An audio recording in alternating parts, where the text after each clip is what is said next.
દિવસ શપથ. હું સત્યનિષ્ઠા સાથે શપથ લઉં છું કે હું રાષ્ટ્રની એકતા, અખંડતા અને સુરક્ષા જાળવી રાખવા માટે સ્વયંને સમર્પિત કરીશ અને મારા દેશવાસીઓમાં પણ આ સંદેશ ફેલાવવાનો પૂરો પ્રયત્ન કરીશ.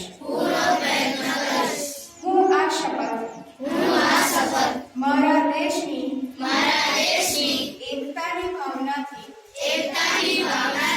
લઈ રહ્યો છું. જે સરદાર વલ્લભભાઈ પટેલની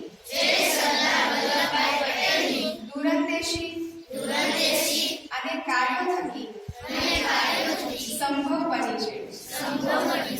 હું મારા દેશની